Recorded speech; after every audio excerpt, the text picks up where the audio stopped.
The audience came to see the Will Maston Trio, expecting the young drummer to stay behind his kit all night. Then Sammy Davis Jr. stepped forward, grabbed the microphone, and in 15 minutes transformed from backup musician to the most talked-about entertainer in America. It was March 22, 1953, and the Silver Slipper in Las Vegas was having the kind of slow Saturday night that club owners dreaded. The weekend crowd was smaller than usual.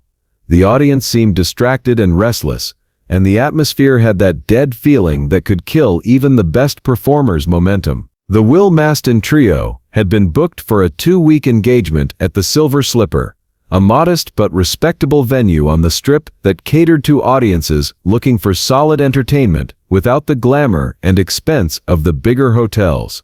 It was the kind of gig that paid the bills and kept the act working, but it wasn't the breakthrough opportunity that could change careers. Will Maston, the trio's leader and Sammy's adoptive uncle, was a seasoned vaudeville performer who had been working the circuit for over 30 years. Sammy Davis Sr., Sammy's father, was an accomplished dancer and comedian who brought both skill and reliability to every performance. Together, they had created an act that was professional, polished, and dependable, exactly the kind of entertainment that club owners could count on to fill their stages without causing problems or demanding too much money.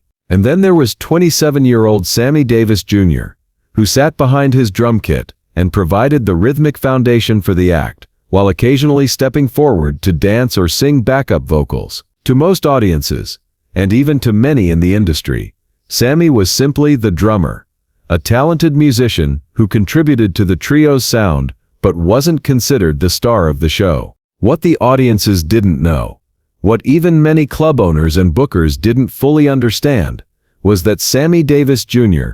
possessed a range of talents that individually would have made him a star, and collectively made him perhaps the most naturally gifted entertainer of his generation. But in the structure of the Will Maston Trio, those talents were largely kept in reserve, used sparingly and only when the act called for them. On that particular Saturday night, as the trio moved through their usual repertoire, it became clear that something wasn't working. The audience was politely attentive, but not engaged. There was no energy in the room, no connection between the performers and the people watching them. Will and Sammy Sr. were delivering their material professionally, but even their considerable experience couldn't overcome the flat atmosphere that had settled over the club. Mickey Rudin, the Silver Slipper's entertainment director, watched from the back of the room with growing concern. The trio had been hired for 2 weeks, and this was only their 3rd night. If they couldn't connect with the audience, if word got around that their shows were disappointing, it could hurt not only this engagement, but future bookings throughout Vegas. "They're dying up there," Mickey muttered to his assistant manager. "I mean, they're good, they're professional, but there's no spark. The audience looks like they're waiting for something to happen." From behind his drum kit, Sammy could feel the same thing. Mickey was observing. After years of performing, he had developed an instinct for reading audiences, and this crowd was simply not with them. They weren't hostile or disrespectful. They were just disconnected, waiting to be impressed or entertained in a way that the trio's standard act wasn't providing. During a brief break between songs, as Will and Sammy Sr. consulted quietly about their next number, Sammy made a decision that would change not only that evening's performance, but the entire trajectory of his career. He stood up from behind his drum kit, walked to the front of the small stage, and looked directly at the audience with the kind of confidence that comes from someone who knows exactly what they're capable of, even if no one else does. "Ladies and gentlemen," Sammy said, his voice carrying clearly through the room, despite not having a microphone. "I can see that you're all very nice people, and you're being very polite, but I think we can do better than polite tonight. I think we can have some real fun." The audience, surprised by this unexpected break in the trio's formal presentation, began to pay closer attention. There was something different about the young man who had been sitting behind the drums, an energy and confidence that hadn't been visible when he was in his designated role as the group's musician. "Now I know you came here to see the Will Maston Trio," Sammy continued, gesturing to his father and uncle, "and these are two of the finest performers you'll ever see. But what you might not know is that we've been holding back on you a little bit. We've been giving you the polite version of what we can do. How would you feel about seeing the version where we really cut loose?" By now the audience was fully engaged. This wasn't part of any standard nightclub act they had ever seen. This felt spontaneous and real, like something special was about to happen. Will and Sammy Sr. exchanged glances, understanding immediately what was happening. Sammy was about to break out of the constraints they had carefully maintained, about to show this audience capabilities that they had been saving for the right moment. This was apparently that moment. Sammy walked over to where the microphone stood, picked it up with the casual confidence of someone who belonged there, and said, "How about I sing you a song? But not just any song. How about I sing you a song the way Frank Sinatra would sing it?" Without waiting for an answer, Sammy launched into, "I've Got You Under My Skin," but what came out was a perfect vocal impression of Frank Sinatra. Not just the sound of his voice, but his phrasing, his attitude, his entire approach to the song. The audience was immediately captivated, not just by the technical accuracy of the impression, but by the fact that this young man, who had been sitting behind a drum kit, was now delivering a performance that was indistinguishable from one of America's biggest stars. But Sammy wasn't finished. As the song ended, he seamlessly transitioned into the same song performed in the style of Nat King Cole, then Billy Eckstine, then Louis Armstrong. Each impression was perfect, not just vocally, but in terms of capturing the unique personality and musical approach of each performer. The audience was now completely transfixed. This wasn't just entertainment. This was artistry of a level they had never expected to see at the Silver Slipper. "Now," Sammy said, setting down the microphone and moving to center stage, "you've heard me sing like other people. How about I dance like other people?" What followed was a display of dance virtuosity that left the audience breathless. Sammy performed Fred Astaire's signature moves with perfect precision, then shifted into Gene Kelly's athletic style, then demonstrated the rubber-legged comedy dance of Ray Bolger. Each style was distinct, perfectly executed, and performed with an ease that made difficult techniques look effortless. But even this was just the beginning. As the dance demonstration ended, Sammy picked up the microphone again and said, "You know what? I think we've been talking too much. How about I just sing you a song in my own voice?" What followed was a performance of The Way You Look Tonight that showcased Sammy's natural vocal ability, not an impression of someone else, but his own distinctive sound, rich with emotion and technical skill. The audience could hear immediately that this wasn't just a talented mimic, but a genuine artist with his own voice and style. As the song ended, the applause was thunderous. The polite, restless audience had been transformed into a group of people who knew they were witnessing something extraordinary.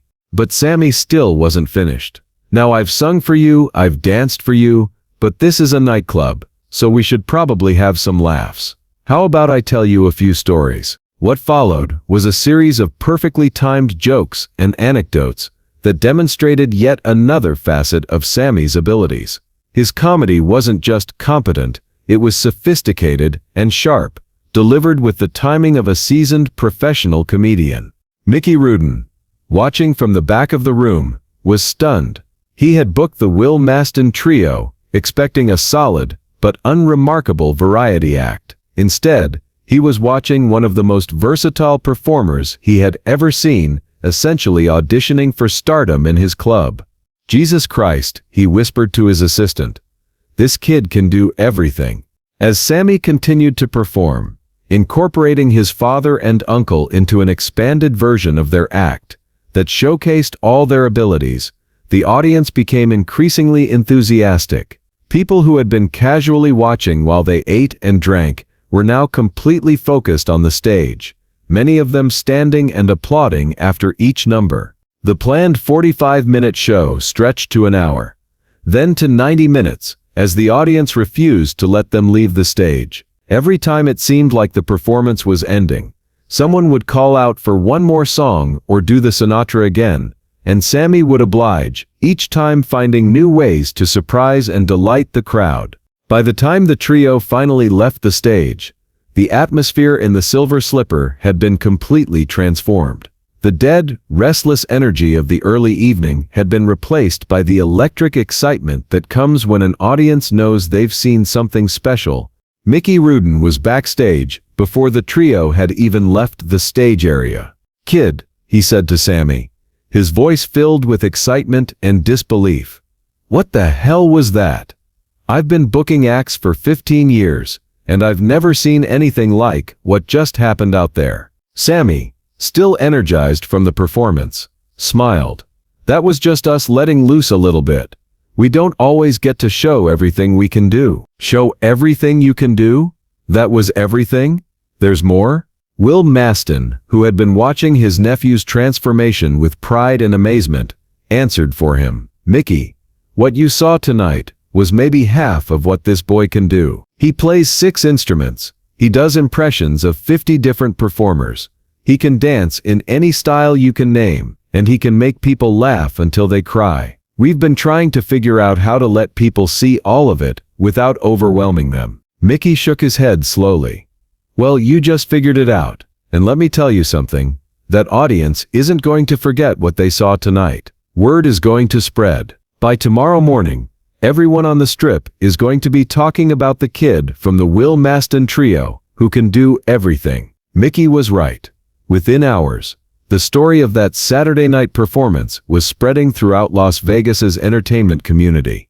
Club owners, booking agents, and other performers were hearing about the young man who had stepped out from behind his drum kit and delivered the most impressive display of versatility anyone could remember seeing. The phone in the trio's modest hotel room started ringing before noon on Sunday, with offers for better venues, higher pay, and longer engagements. Agents who had never shown interest in the Will Maston Trio suddenly wanted to represent them, specifically because of Sammy's breakout performance. More importantly, the audience from that Saturday night became unofficial ambassadors for Sammy's abilities. They told friends, family, and colleagues about what they had witnessed, creating a buzz of anticipation for the trio's remaining shows at the Silver Slipper. The next night's performance was sold out, with people coming specifically to see if the young drummer could repeat his amazing display of talent. Sammy didn't disappoint, and by the end of their 2-week engagement, the Will Maston Trio had been transformed from a competent variety act into one of the most sought-after entertainment groups in Las Vegas. For Sammy personally, that Saturday night marked the moment when he stopped being the drummer and became a star in his own right. The performance had shown everyone, audiences, industry professionals, and Sammy himself, that he possessed a combination of talents that was unprecedented in American entertainment. But perhaps more importantly, that night taught Sammy something crucial about performing and about his own career, that playing it safe, staying in assigned roles, and holding back his abilities was not the path to success. The breakthrough had come when he stepped forward, took control, and showed the audience everything he could do. "That night changed my entire understanding of performing," Sammy would say years later. "I learned that audiences don't want to see you do what they expect. They want to see you do things they never imagined were possible. They want to be surprised, amazed, and entertained in ways they've never been entertained before." The entertainment industry took notice as well. Within months, major venues throughout the country were booking the Will Maston Trio specifically to see Sammy's now famous versatility showcase. Television producers began reaching out, record labels expressed interest, and Hollywood started paying attention to the young man who could seemingly do everything. But perhaps the most significant change was in how Sammy approached every performance from that night forward. He had learned that his greatest asset wasn't any single talent, but the combination of all his abilities and the willingness to use them without restraint.